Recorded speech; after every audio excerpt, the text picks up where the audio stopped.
Alors bonjour à toutes et à tous et bienvenue pour cette clôture.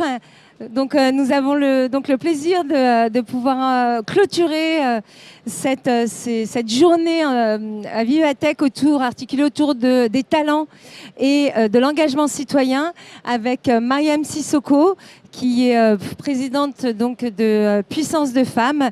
Et donc moi je suis Bouchra Aliouad, directrice de l'engagement citoyen. Avant de commencer, avant de vous présenter Puissance de Femmes, je vous propose de découvrir un petit film qui résume assez bien le projet et ce dont on va parler juste après. La tech, c'est un outil comme les autres. C'est l'outil de notre époque.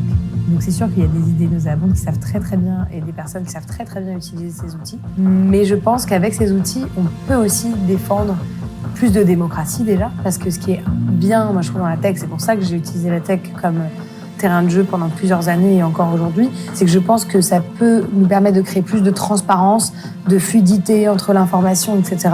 Mais pour ça, il faut bien utiliser les outils, parce que l'outil, la tech, c'est pas neutre. Un code, c'est pas neutre. En fait, on décide de comment on oriente une personne, que ce soit sur une plateforme ou sur un réseau social, etc. Et pour ça, il faut réinventer une tech qui est éthique.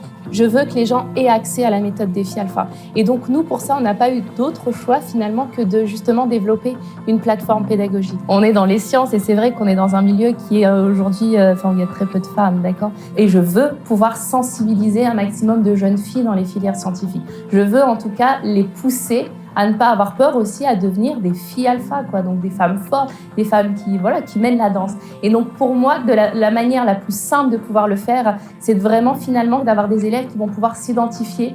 En fait, moi, je me suis donné comme mission, à travers le jeu vidéo, de vraiment essayer d'en faire du moins à mon échelle, un monde un peu plus tolérant, plus inclusif, où les gens se sentent à leur place et où on peut se retrouver, en fait, où on peut se représenter aussi. C'est pour ça que j'ai créé une association qui s'appelle Afro-Gameuse, donc, qui est née en 2020. Donc, j'ai tout simplement voulu en faire une asso qui allait travailler sur plusieurs actions.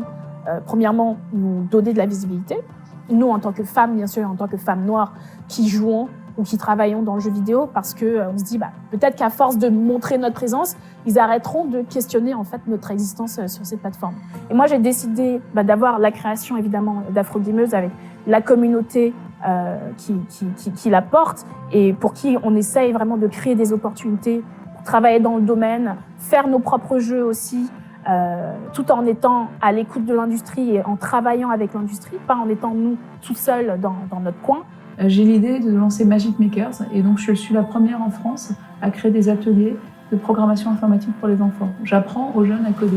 À l'époque, texto, moi, les gens me regardaient et me disaient mais pourquoi ? Enfin, et vraiment, il y avait une personne sur deux à qui j'en parlais qui pensait que j'étais un peu barrée, puis il y avait une personne sur deux qui voyait le truc, qui disait ah ouais, c'est vrai, il y a un truc à faire. Mon truc, c'était ça, c'était dire en fait, ce qu'ils me disent, c'est pas magique. Si je leur permets de créer leur propre jeu vidéo, eux, ils vont s'amuser, mais en fait, ils vont comprendre comment ça marche.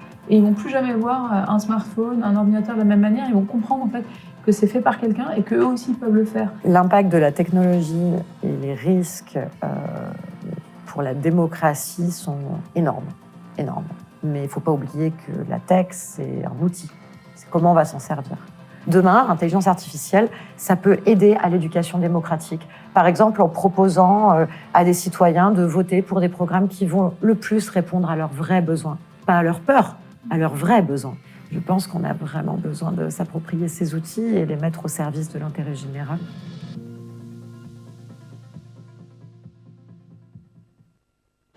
Pardon, oui. Donc des beaux portraits, sachez qu'on va vous en parler, mais les femmes qui sont présentées ici, vous pouvez découvrir leurs portraits tout autour du stand. Et avant toute chose, on va quand même, je vais laisser la parole à Mariam pour nous expliquer, dis-nous Mariam, Puissance de Femmes, c'est quoi ? C'est venu d'où ? Et pourquoi avoir décidé de monter ce beau projet ? D'abord, Bouchra, merci pour l'invitation, merci à tes équipes, Mariam, Khalid, franchement merci. Puissance de Femmes, moi ce que j'aime dire et ce qui est la réalité concrète, Puissance de Femmes est née d'une colère. vraiment d'une colère, d'un agacement de se dire qu'il y a des femmes qui sont engagées dans les territoires dits fragiles, des femmes qui sont engagées mais qu'on ne voit pas et qu'on ne soutient pas assez. Et donc la première mission de Puissance de Femmes, déjà, c'est de mettre la lumière sur toutes ces femmes engagées, peu importe les thématiques, peu importe leur combat. Donc à partir du moment où tu es une femme engagée, que tu portes une cause qui porte le bien commun, et tu as toute ta place au sein de Puissance de Femmes. Et la deuxième mission de Puissance de Femmes, c'est de les outiller. C'est les outiller pour les accompagner vers leur émancipation économique. Et la troisième mission, c'est de faire remonter les réalités du terrain, nos réalités, les réalités vécues et pourquoi les femmes du réseau Puissance de Femmes sont engagées. Et donc merci Bouchra de nous donner l'occasion de mettre en lumière tous ces profils. Comme vous avez pu le voir, les profils sont divers et variés. Donc c'est vraiment un parti pris, c'est de prendre des femmes qui sont différentes, issues de la diversité, mais qui embrassent toutes des causes qui sont nobles. Et donc je tenais vraiment à... Et c'est ça que j'allais te demander, le point commun de toutes ces femmes, puisque tu as une vraie diversité, une richesse dans les portraits que tu as pu dresser tout au long de... Ça fait combien de temps maintenant que tu t'es lancée dans cette belle aventure? Ça va faire, juridiquement parlant, en janvier 2023. Wow. Voilà, donc on a un donc an et demi. Un an et demi, combien de femmes et peut-être un fil rouge, je dirais le point commun de toutes ces femmes? Ce sont toutes des femmes engagées et le point commun, c'est la justice sociale. Vraiment, la justice sociale. C'est vraiment, elles sont toutes engagées. Il y en a qui sont entrepreneurs, mais après, donc j'ai envie de dire que les associations, donc c'est de l'entrepreneuriat social, mais il y en a qui n'ont pas fait le choix d'avoir une entité d'association, mais qui sont entrepreneurs, mais elles ont toutes identifié un manquement, une cause, un besoin, et elles ont créé leur structure pour répondre à ces défis. Donc ce sont toutes des femmes qui sont engagées. Aujourd'hui, Puissance de Femmes, quand j'ai démarré, je suis partie chercher 20 femmes. Elles étaient 21 à l'époque. Aujourd'hui, ma première promotion, on va dire 21, la deuxième promotion une vingtaine, mais dans le réseau, toutes les femmes qui sont engagées, qui sont venues à nos événements, on tourne à peu près à pratiquement 300 femmes qui se sont identifiées, qui viennent à nos événements. C'est incroyable. Ouais. Et donc aujourd'hui, le lien avec Vivatech, c'est tout simplement que lorsque effectivement on a découvert Mariam et son projet, on voulait vraiment inscrire le programme et le message que porte Mariam à travers Puissance de Femmes autour de Vivatech. Et donc à ce titre-là, on a challengé un petit peu et on t'a demandé finalement d'essayer de trouver des portraits de femmes évidemment engagées, et ça c'était important, utilisant l'IA et la tech pour résoudre ces besoins de la société. Est-ce que tu peux nous dire un petit peu comment s'est passé ce travail autour de cette exposition et de ces femmes alors? Moi, j'adore les défis comme ça, j'adore. Donc, du coup, en fait, l'enjeu de KPMG, c'est de se dire, la tech, c'est bien, l'IA, c'est bien, mais il y a encore des discriminations, il y a encore des choses à améliorer. Et donc, Mariam, écoute, tu sors du musée d'Orsay, tu as fait un gros événement. Il y a Vivatech qui arrive en mai. Est-ce que tu es chaude? Oui. Mariam a tout de suite dit oui, je tiens à le préciser. Donc là, pour le coup, c'était un nouveau défi.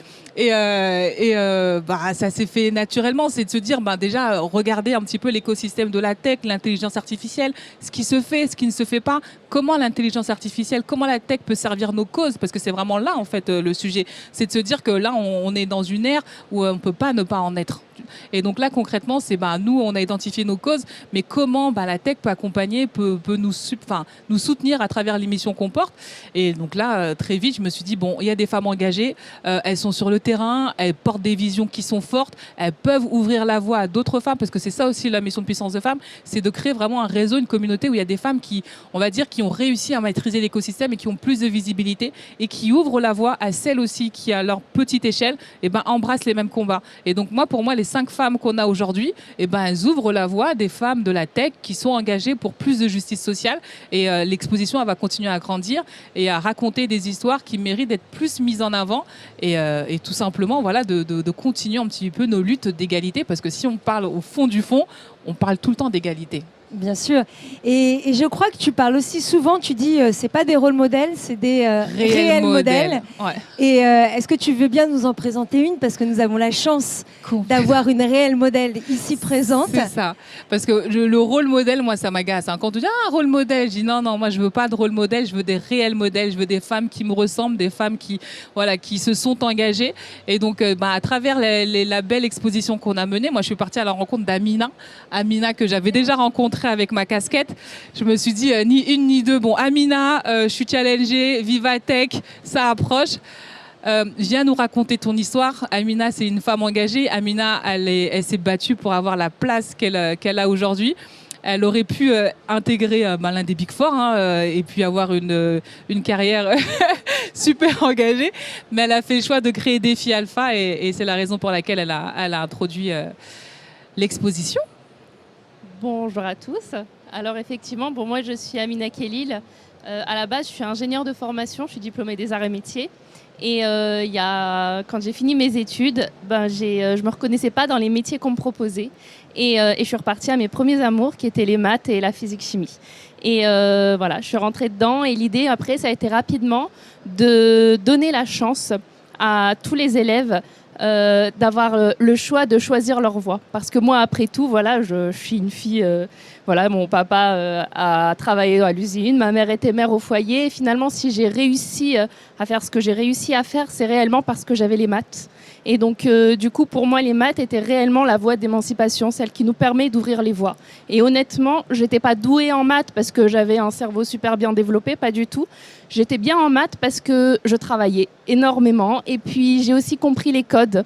Et donc aujourd'hui, mon travail à moi, c'est vraiment en fait d'apporter tous ces outils à tous les jeunes et de leur dire que réellement, en s'emparant en fait des différentes méthodes, donc des outils Défi Alpha, des outils qui se veulent être financièrement ultra accessible parce que pour moi, c'est pas normal aujourd'hui que la réussite scolaire se joue sur les moyens financiers, sur le milieu social, sur l'environnement. Et donc, du coup, aujourd'hui, il n'y a plus d'excuses. Si les élèves veulent s'en sortir, s'ils veulent choisir leur voie, et bien, du coup, en tout cas, on leur donne les outils pour. Merci, bravo. On peut l'applaudir, vraiment. Un engagement, là, tu en parlais, c'est des femmes, effectivement, très engagées. Est-ce qu'on peut parler d'une autre, comme ça on va vous donner envie aussi un petit peu. Est-ce qu'il y a un autre portrait ici présent que tu pourrais nous présenter?